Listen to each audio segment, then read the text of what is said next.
সুশীলা আর সংস্কার খুব গরিব ছিল। তাদের এক মেয়ে ছিল যার নাম ছিল খুশি। খুশি ছোটবেলা থেকেই পড়াশুনোয় খুব ভালো ছিল। তার মা বাবা তাকে পড়াশুনো করিয়ে একজন অফিসার তৈরি করার চেষ্টা করছিল, কিন্তু খুশির ইচ্ছে ছিল যে সে মডেলিং ওয়ার্ল্ডের দিকে যাবে।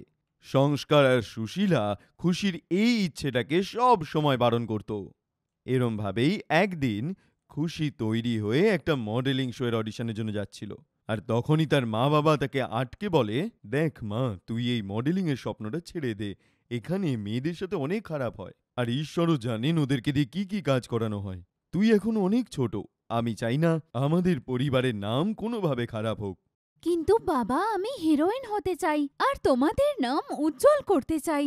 আর কতদিন আমরা গরিব হয়ে বেঁচে থাকব? আমি তোমাদের এটা থেকে দূরে একটা ভালো জীবন দিতে চাই বাবা। কিন্তু মা, আমরা চাই তুই পড়াশোনা শিখে আইএস বা আইপিএস হ, নাকি পৃথিবীর সামনে এই অদ্ভুত জামা কাপড় পরে আমাদের সম্মান এইভাবে সবার সামনে নষ্ট কর। তোমাকে এগুলো কে বুঝিয়েছে যে মডেলিং এর কেরিয়ারে মেয়েদের হ্যারাসমেন্ট হয়? তোমরা দুজন আমার কথার বিশ্বাস করো, সব জায়গায় এরকম হয় না। এই ফিল্ডে যদি কোনো মডেল একবার হিট হয়ে যায়, তাহলে সে হিরোইন হওয়ারও সুযোগ পায়। সিনেমার ডিরেক্টররা তাকে সিনেমাতে কাজও দিতে শুরু করে দেয়। মা দেখ, আমি তোর সব কথা শুনছি, আর তাই জন্যই আমি চাই না তুই এই দুনিয়ায় যা। আমি কোনোদিন তোর কাছে কিছু চাইনি, আজকে এই ভিক্ষেটা চাইছি যে তোর এই মডেল হওয়ার স্বপ্নটা ছেড়ে দে। নিজের মা বাবার কথা শুনে খুশির প্রচন্ড রাগ হয়, আর সে বাবার সঙ্গে তর্ক শুরু করে। এবারও নিজের বাড়িতে ঝামেলা করা শুরু করে দেয়।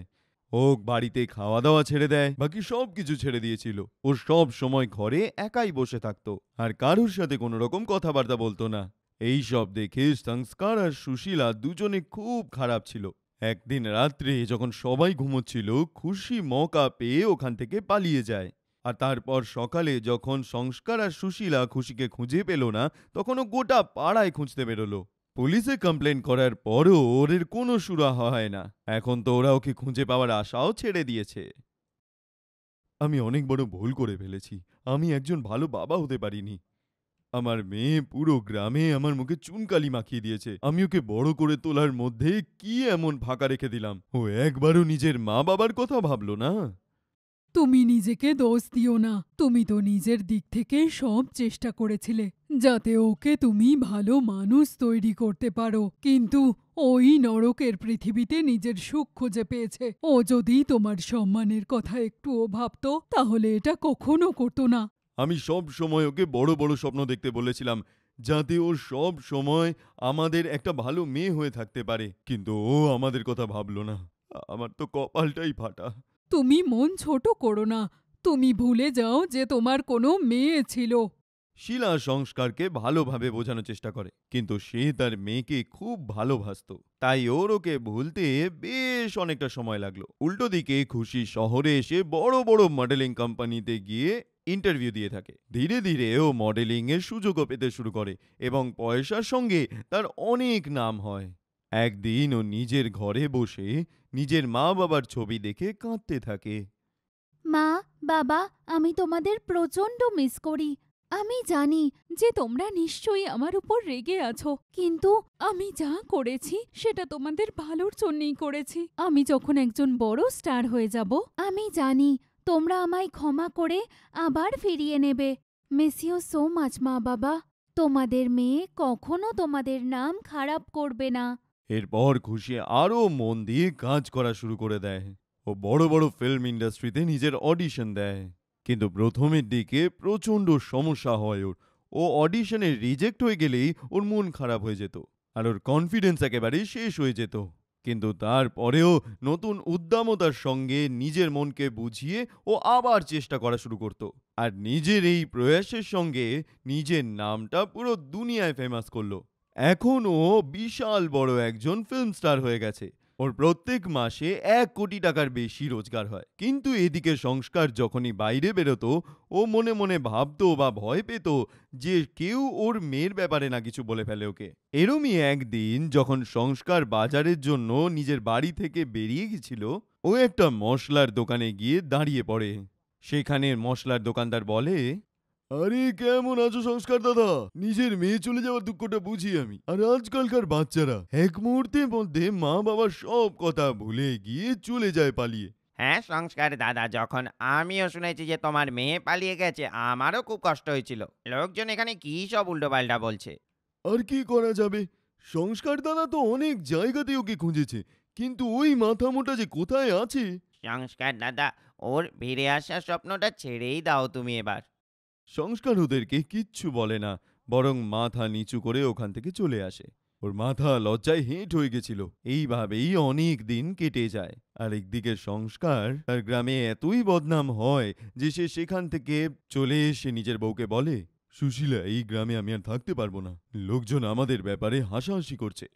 দেখো, এগুলো তো আমি সহ্য করে নেব, কিন্তু কেউ যদি তোমার ব্যাপারে কিছু বলে সেটা মেনে নিতে পারবো না। আর তাই আমরা এই গ্রামে আর থাকবো না। কিন্তু আমরা যাব কোথায়? এই গ্রাম ছাড়া আমাদের আর কোনো জায়গা নেই। বাড়ির পাশের ওই ছোট্ট জমি যেটা তুমি মেয়ের বিয়ের জন্য রেখেছিলে, সেটা আমি বেচতে চাই না। না সুশীলা, আমাকে এই রাস্তায় যেতেই হবে। তুমি তাড়াতাড়ি করে এই ঘরের সব জিনিস ফাঁকা করে দাও। আমি এক্ষুনি গিয়ে জমিদারের কাছে এগুলো বিক্রি করব। আর আমরা কোনো একটা ছোট শহরে গিয়ে নিজেদের সংসার পাতব। সুশীলা সংস্কারের কথা শুনে বাড়ির সব জিনিসপত্র বাইরে বাইর করে নেয়। আর সংস্কার আর সুশীলা নিজেদের বাড়ি বিক্রি করে ওরা শহরে চলে আসে। ওখানে একটা বাড়ি ভাড়া করে দুজনে একসাথে থাকতে থাকে। আর সংস্কার একটা ছোট ফ্যাক্টরিতে মজদুরের কাজ করত। একদিন ও নিজের কাজ শেষ করে ফ্যাক্টরি থেকে বাড়ি ফিরছিল। এমন সময় যখন ও রাস্তা বেরোচ্ছিল, একটা মার্সিডিজ গাড়ি ওকে ধাক্কা মেরে দেয়, যার ফলে ও পড়ে যায় এবং তার হাঁটু থেকে রক্ত বেরোতে থাকে। সেই গাড়িতে একজন চকচকে মহিলা বেরোলো। সেই মহিলার কেউ নয়, খুশি ছিল। এখন খুশি কোটিপতি হয়ে গেছে। ওর চোখে টাকার পর্দাটা এমনভাবেই পড়েছিল যে সে তার নিজের বাবাকেও চিনতে পারল না। তখন সংস্কার ওকে বলল, কিরে মা, তুই কোটিপতি হয়েছিস? হ্যাঁ, আপনি কে? আমি আপনাকে ঠিক চিনলাম না। হ্যাঁ বাবু, তুই তো এখন নিজেকেও চিনতে পারবি না, কারণ তোর বাবা প্রচন্ড গরিব, তাই না? আর তুই কোটিপতি। সংস্কারকে চিনতে পারার পর খুশি চোখ লজ্জায় নিচের দিকে চলে যায়। আর ও সংস্কারের পায়ে ধরে ক্ষমা চাইতে শুরু করে। আমাকে ক্ষমা করে দাও বাবা, আমি তোমাকে চিনতে ভুল করেছি। বাবা, তুমি এখানে কি করে এলে? খবরদার যদি নিজের ওই নোংরা মুখে আমাকে বাবা বলেছিস। তুই তো আমার জন্য সেদিনই মৃত হয়ে গেছিস, যেদিন তুই বাড়ি ছেড়ে দিয়ে পালিয়ে এসেছিস।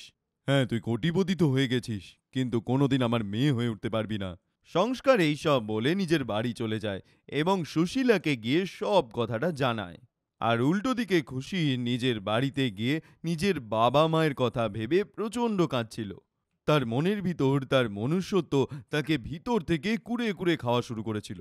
হে ভগবান, আমার কি হয়ে গিয়েছিল? তুমি আমাকে ধন, দৌলত, নাম সবকিছু দিয়েছ, কিন্তু আমায় আমার মা বাবার ভালোবাসা দিলে না।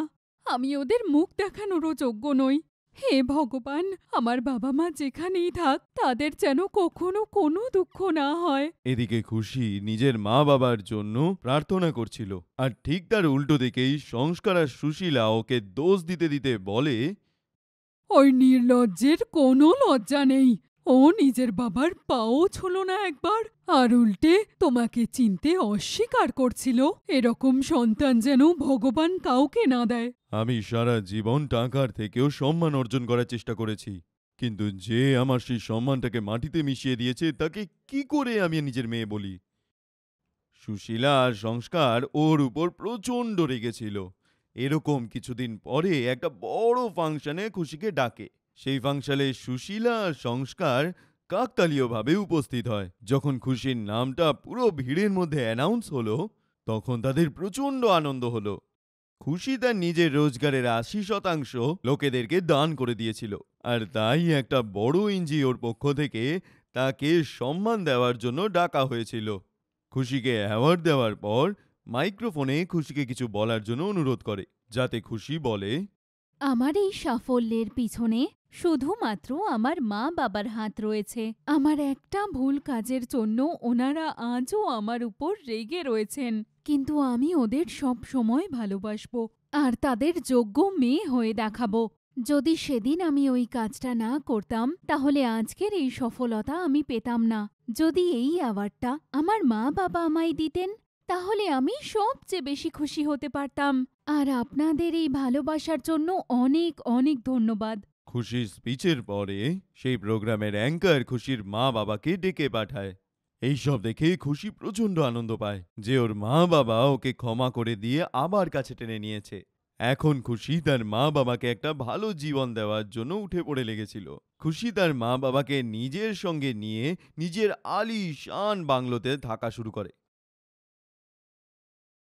অঙ্কিতা আর অনিতা দুজনের বিয়ে একই ঘরেই হয়েছিল। বিয়ের সময় ওদের ছোট ভাই সুন্দর ১৭ বছর বয়সী ছিল। ওদের গরিব মা যখন ওদের জন্য ভালো সম্বন্ধ পেল, ওদের দুই বোনের একসাথেই বিয়ে দিয়ে দেয়। বাবার মারা যাওয়ার পরে অঙ্কিতা আর অনিতা দুজনেই একটা ফ্যাক্টরিতে প্যাকিং এর কাজ করত। আর তা থেকেই পুরো সংসারের খরচা চলত, যেখানে ওদের ভাই সুন্দরের খরচা ওরাই চালাতো। বিয়ের কিছুদিন আগেই দেখ সুন্দর, তুই আমাদের একমাত্র ভাই, আর আমরা চাই তুই পড়ালেখা করে বড় মানুষ হ। আমি জানি তোর মনে এই প্রশ্নটা আসছে যে যে এবার তোর পড়াশোনা আগে চালু রাখা যাবে না, কিন্তু ভাই এরকম একদম হবে না। আমি আমার হবু স্বামীর সাথে সব কথা বলে নিয়েছি, আর উনি সম্মতি দিয়েছেন যে বিয়ের পরেও আমি চাকরি করতে পারবো। হ্যাঁ সুন্দর, আমরা এই শর্তের ওপর বিয়ে করতে রাজি হয়েছি যে আমরা বিয়ের পরেও কাজ করতে পারবো, আর যতদিন তোর ভালো চাকরি লাগছে না ততদিন আমরাই তোকে সাহায্য করব। এটা শুনেই সুন্দর কেঁদে ফেলে এবং দুই বোনকে জড়িয়ে ধরে। বোন তো তোমাদের মতোই হওয়া উচিত। দেখে নিও, আমি খুব মন দিয়ে পড়বো আর একদিন খুব বড় জায়গায় চাকরি পাবো। তারপরে দুই বোনেরই বিয়ে হয়ে যায়। বিয়ের পরেও ওরা নিয়মিত ওই ফ্যাক্টরিতেই কাজ করতে যেত আর সেখানে প্যাকিং এর কাজ করত। দুই বোনই তাদের মাইনের একটা অংশ তাদের মায়ের হাতে তুলে দিত আর কিছু পয়সা বাঁচিয়েও রাখত, যাতে কোনোদিন যদি ওদের ভাইয়ের পয়সার দরকার হয় যাতে ওরা সাহায্য করতে পারে। শ্বশুরবাড়িতে শোন অনিতা, এই সবে সুন্দরের ফোন এসেছিল। ওর গ্র্যাজুয়েশন পূর্ণ হয়ে গেছে। ভগবানকে লক্ষ লক্ষ ধন্যবাদ। এইবার আমাদের ভাই ভালো চাকরি করবে। হ্যাঁ হ্যাঁ, আমাদের ভাই এবার বড় হয়ে গেছে। ফ্যাক্টরি শেষে ওর বাড়িতে গেলে কেমন হয় মিষ্টির বাক্স নিয়ে? হ্যাঁ হ্যাঁ, আমরা দুজনেই যাব। আর শোন, আমি ওর জন্য কিছু টাকা বাঁচিয়ে রেখেছিলাম। ভেবেছিলাম ওকে একটা জামা কিনে দেব। কাজে যাওয়ার জন্য তো নতুন জামা কাপড় চাই, তাই না? কি ব্যাপার, শুনলাম নাকি তোমাদের ভাই গ্র্যাজুয়েশন করে নিয়েছে? এই আনন্দে তো আমাদের ওখানে যাওয়াই উচিত। চলো, এবার তোমাদের এই দায়িত্বটা শেষ হলো। এবার সুন্দর নিজের পায়ে দাঁড়িয়ে পড়বে। পরের দিন সবাই মিলে সুন্দরের বাড়িতে ওকে কনগ্রাচুলেশনস বলতে যায়। সুন্দর সবাইকেই বেশ ভালোভাবে অভ্যর্থনা জানায় আর সবাইকে আনন্দ সংবাদটাও জানায় যে ওর কথা একটা বড় কোম্পানিতে পাকা হয়েছে আর ও ১ মাস পরেই ওখানে জয়েন করবে। আরে বাহ ভাই, তুই তো চমৎকার করে দিলি। তোর মাইনে কত হবে ভাই? ৪৫,০০০ টাকা। এইটা শুনেই দুই বোন খুব খুশি হয় এবং ১ মাস পরেই সুন্দর কাজ করতে যায়। আর ওদিকে দুই বোন নিজেদের ঘরের কাজে ব্যস্ত হয়ে পড়ে আবার। তারপর একদিন ওদের কাছে ওদের মায়ের ফোন আসে আর জানায় যে সুন্দরের জন্য একটা সম্বন্ধ এসেছে। আরে কাল মেয়েদের বাড়ি থেকে লোক আসছে, তোরা দুই বোন সকাল সকালই চলে আসবি। তোদের ছাড়া সুন্দরের বিয়ে হবে না। হ্যাঁ মা, আমরা দুজনে কাল সকালেই চলে আসব, তুমি চিন্তা করো না। সময় কত তাড়াতাড়ি চলে যায় বল। দেখ তো, আমাদের সুন্দরের জন্য সম্বন্ধ এসেছে। ভগবান করুক আমাদের বৌদি যেন অনেক ভালো হয়, যাতে আমাদের সম্পর্ক এইভাবেই টিকে থাকে। পরের দিন দুই বোন নিজেদের মায়ের বাড়িতে চলে আসে আর সুন্দরের শ্বশুরবাড়ির লোকজন বেশ বড় লোক লাগছিল দেখে। বাইরে অনেকগুলো গাড়ি দাঁড়িয়েছিল। দুই বোন দেখছিল যে মেয়েও ওদের সঙ্গে এসছে। যেই কোম্পানিতে সুন্দর কাজ করে ইনি হচ্ছে তার মালিক, আর ইনি ওনার মেয়ে। আমাদের সুন্দরকে ওনার মেয়ে খুব পছন্দ করে, আর ওদের ইচ্ছা যে যত তাড়াতাড়ি সম্ভব তত তাড়াতাড়ি বিয়ে হয়ে যায়। এর থেকে ভালো কথা আর কি হতে পারে মা? ওরা ওখানে সুন্দর আর দামিনীর এনগেজমেন্ট করিয়ে দেয়। দামিনী দেখতে খুব সুন্দর ছিল, কিন্তু প্রচন্ড অহংকারী ছিল। অনিতা আর সঙ্গীতার সঙ্গেও খুব কমই কথা বলে। অতিথিরা রওনা হয়ে যাওয়ার পরে মা, তোমার জন্য আর একটা সুখবর আছে। আমি মা হতে চলেছি। ভগবানকে অনেক ধন্যবাদ। আমি কতদিন ধরে এই মুহূর্তের অপেক্ষা করছিলাম। ঘরে দুটো খুশি, আর সেটাও একসাথে। এটা তো অনেক ভালো কথা। দেখ মা, এবারে চাকরি ছেড়ে দে।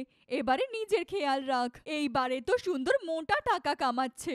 আর জানিস ওর শ্বশুর বাড়ি থেকে ওকে একটা বড় ঘর গিফট করছে। এই জন্য এবার তোরা দুই বোন নিজের পরিবারের দিকে ধ্যান দে। এটা শুনেই দুই বোন প্রচণ্ড খুশি হয়ে ওঠে। এবার সুন্দরের বিয়ে হয়ে যায়। দুই বোনও নিজেদের ঘরের কাজে আবার ব্যস্ত হয়ে পড়ে। অঙ্কিতার একটা সুন্দর ফুটফুটে ছেলে হয়।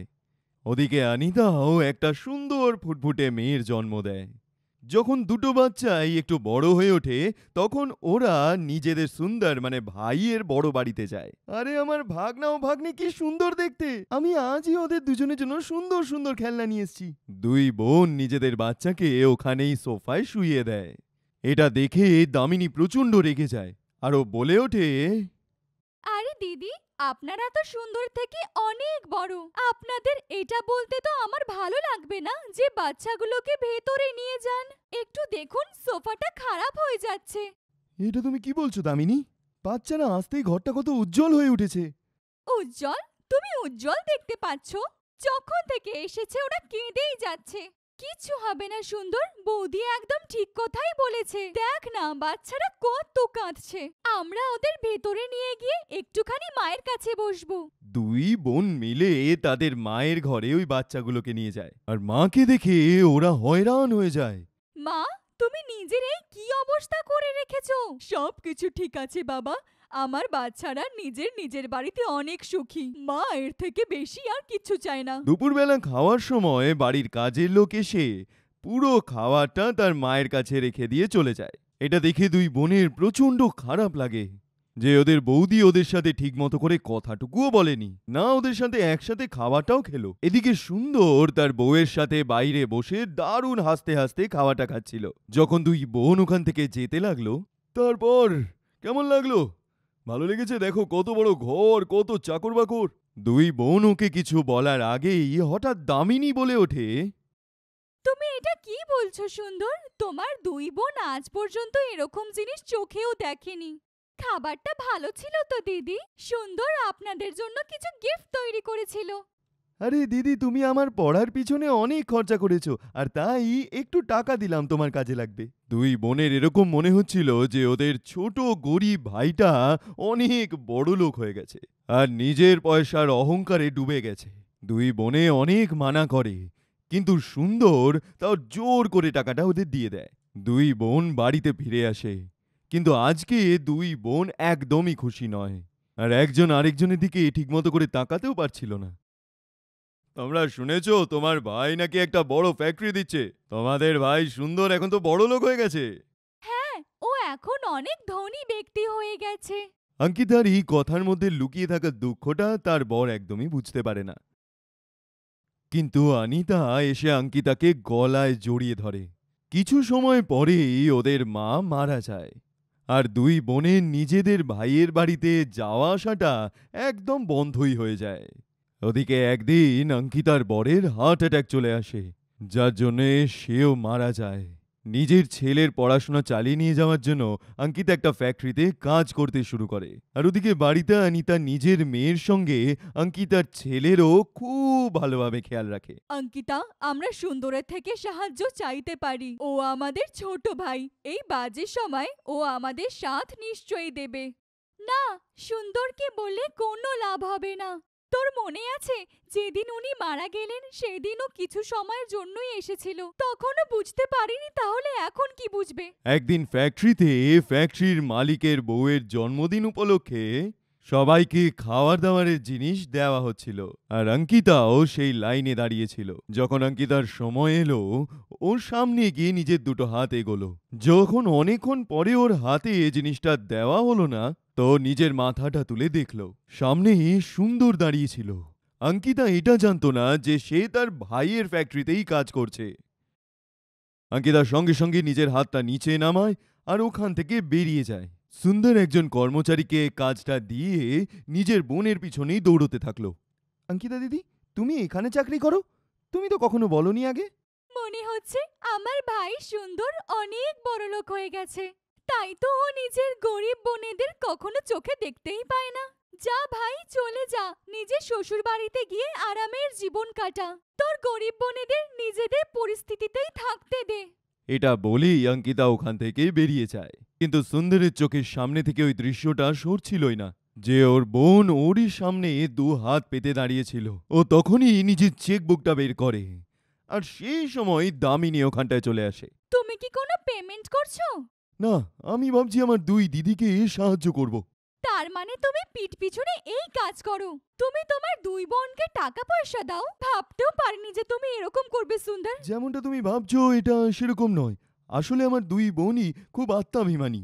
এত অর্থাভাবের মধ্যেও আমার কাছে হাত পাতেনি।